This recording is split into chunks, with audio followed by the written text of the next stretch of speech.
Demand in the U.S. for corrugated packaging, a staple for shipping everything from food to appliances, has dropped to its lowest level since 2016, a decline some analysts see as a red flag for U.S. consumer strength. 미국에서 피자부터 가전제품까지 다양한 상품 배송에 사용되는 골판지 박스 수요가 2016년 이후 최저 수준을 기록한 가운데 일부 분석가들은 이를 미국인들의 소비가 둔화하고 있다는 위험 신호로 받아들이고 있습니다. 그 corrugated packaging이 골판지로 된 패키징을 말하고 있군요. Yes, it's the packaging that has like two solid layers and then like a wavy inside. Exactly. Right, and that's what makes it strong but light. And that's typically the packaging that we see come in the mail for, things that we have delivered. Sure.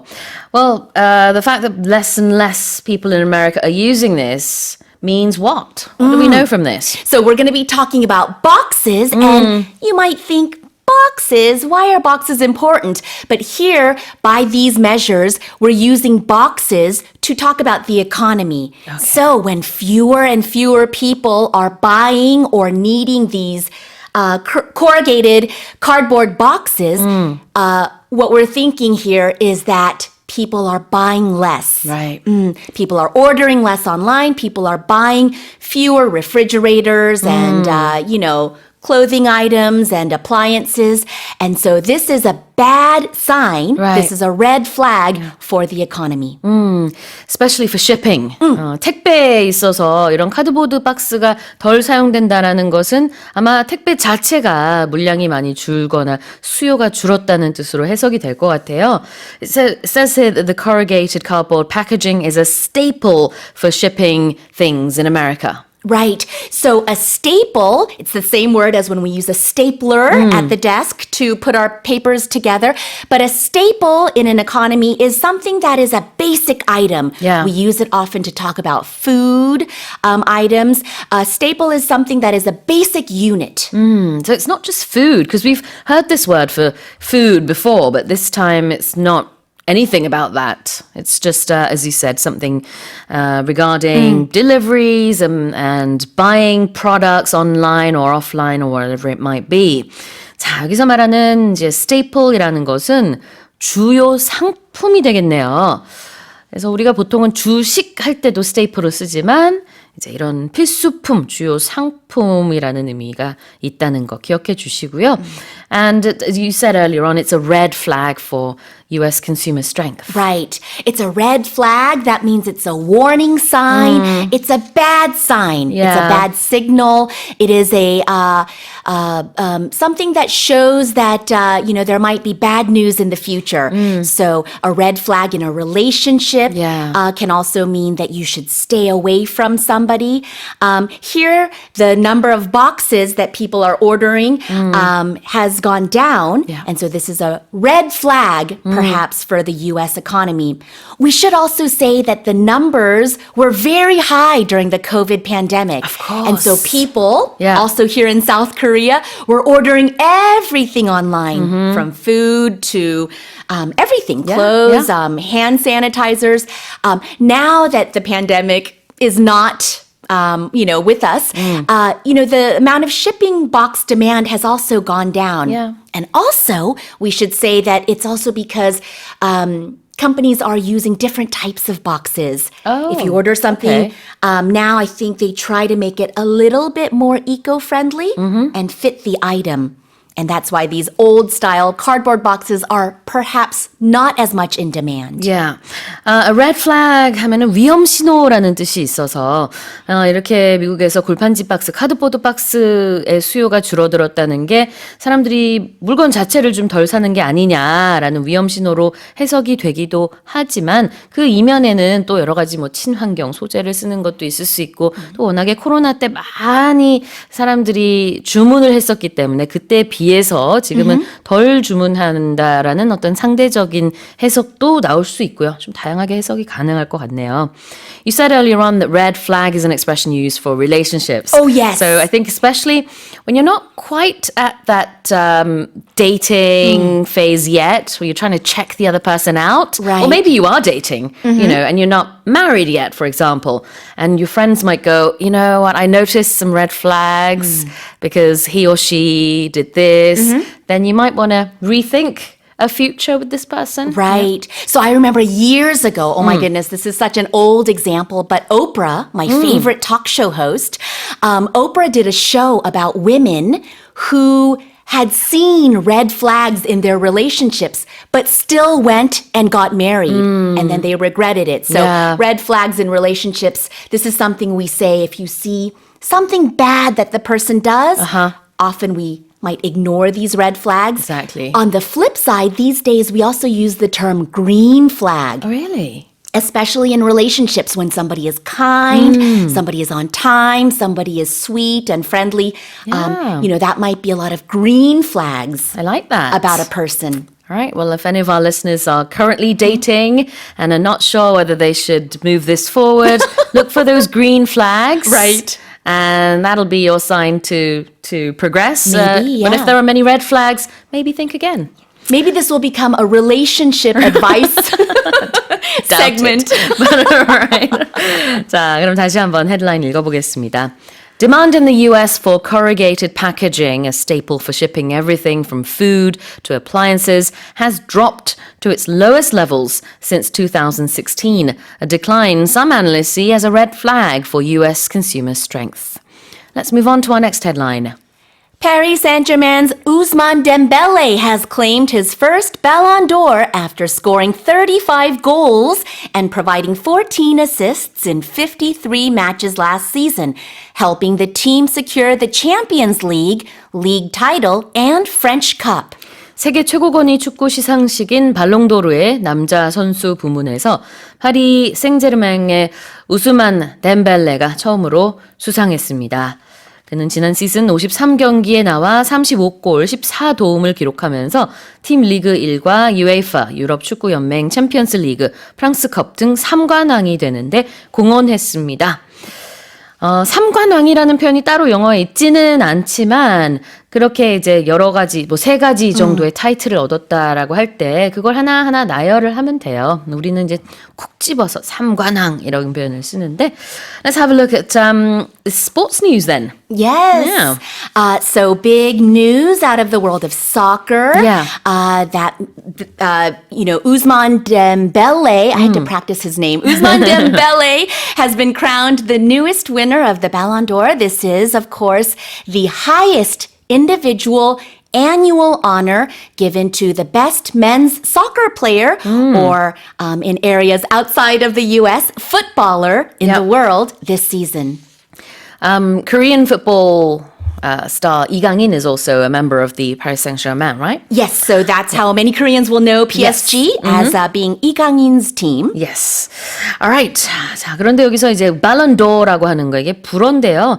In English, it would be the equivalent of a gold ball. Right. But we call it a Ballon d'Or because it is a French trophy, I guess, or not trophy, but is it a trophy? Well, it is a trophy, Yeah, okay. and just we can say it's Yeah. the title in The general. title, okay. So the Ballon d'Or, in French meaning golden ball, is awarded to the best men's football player, soccer Yeah. player in the world for that season. So it Right. is a very, very high honor. So Dembele has claimed that title. What does that mean? To claim something means to take something, and the feeling of the word is that it's kind of like yours. It was yours to take. It's Right. kind of like putting your flag on the moon. So he has claimed it. Of course, he had to be given this trophy, but the feeling is that he deserved it. It is his title. Yeah, in Korea, we would just say he received the award. 수상했습니다. 상을 받았습니다. 아니면 타이틀을 얻었습니다. But in English, we say 그 타이틀을 차지했습니다. 그것이 자기 것이 됐다. He claimed the title. Right. And we should give a little bit of context or a backdrop for this Yeah. story. So Dembele had a an excellent season, but this is also in the context of his team. PSG had a fantastic season. So you said this a little bit earlier, but they won all the major cups, and the biggest one was the Champions League, which is the most prestigious of all the European clubs. And so Dembele really helped his team be successful this season. And so that's sort of why he was also considered for the Ballon d'Or. Yeah, he helped his team secure these, the leagues and the titles and things like that. 그래서 이렇게 여러 가지 타이틀을 확보하는 데에 아주 큰 도움이 된, 큰 조력을 한 것을 인정받은 거죠. 자, 그래서 help secure something이라는 표현이 나왔습니다. Right, not by himself. No. He didn't do it all by himself. No. Of course, soccer is a team sport. Yeah. So he helped secure the success that PSG enjoyed. Yeah, I know you used to play all sorts of sports when you were younger. I didn't, but because I grew up in England, football was something that I kind of was half forced to do. So I did play quite a lot of football. Did you? Just with the kids in the neighborhood. Aww. Yeah, did you ever play football? I don't think it's big in America, is it? Well, it's funny because soccer is actually very, very, very, very popular at the younger level. Okay. So growing up, Even in the lots US? Oh, yes. Oh, okay. When you're in elementary school and up until like high school and stuff, it's very, very popular as a team sport. But for some reason on the national level, it really it's not in the top 4 of American football, basketball, baseball, and maybe I meant the top 3. Yeah, but in any case, it doesn't crack the main top 3 sports. It's probably a money thing.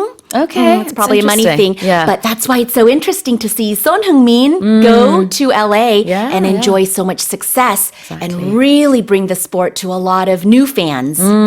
그래요. 우리나라는 축구 팬들 워낙에 많아서 당연히 좋아하시는 분들 많을 거고 미국은 또 어릴 때는 많이 하는군요. Yes, it's extremely 몰랐어요. popular. 저는 야구, 농구, 그다음에 미식축구 이런 거 위주로 하는 줄 알았더니 일반 축구도 하는군요. Those are the top 3. One more thing about the Dembele story, Yes, which please. is so touching. He was presented the award by Ronaldinho or Ronaldinho, if you want to use the correct pronunciation. Yeah. And that was quite special because, of course, Ronaldinho being the Brazilian legend. And he also played for PSG Sure.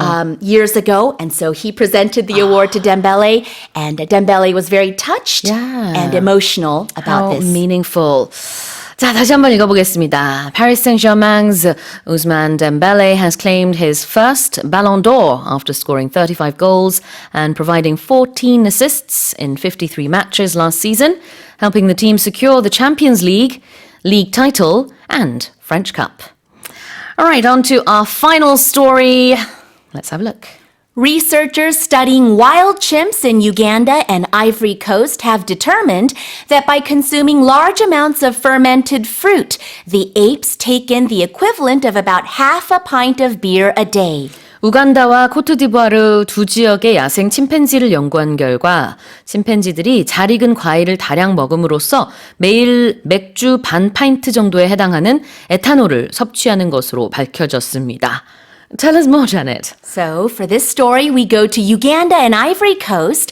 2 national parks in these countries in Africa were studied by researchers, and they found that these wild chimps like to drink.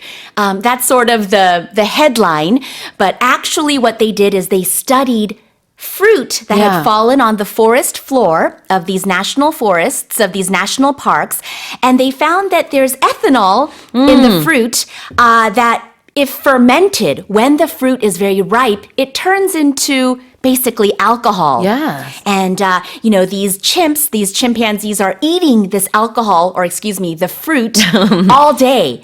And so it would be the equivalent of like a beer a day for humans. 무화과라든지 자두라든지 이런 과일들을 이 침팬지들이 즐겨 먹는다라고 하는데요. 아프리카 우간다랑 코트디부아르, 영어식으로 하면은 Ivory Coast, 프랑스어로는 이제 코트디부아르가 공식 명칭이기는 합니다만 둘 다 쓰이는데요. 이제 이 두 나라에 있는 침팬지들이 이제 발효된 과일을 많이 먹어요.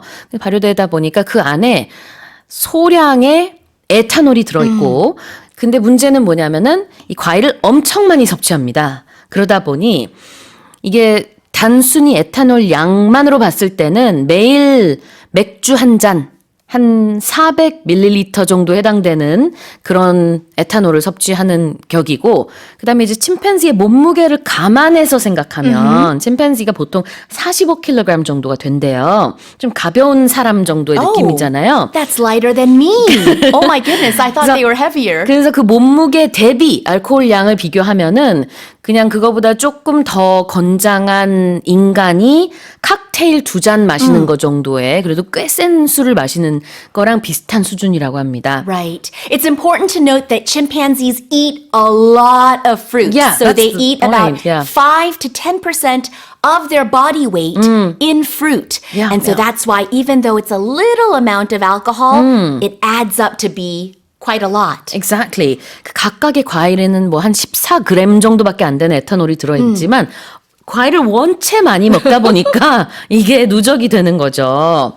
So there's a hypothesis. Yes. Tell us about that. So this is what researchers call the drunken monkey hypothesis. It sounds funny. It is funny. And this hypothesis suggests that humans liking alcohol, humans enjoying a little drink, is actually from ancient times. It actually is in our blood from way back.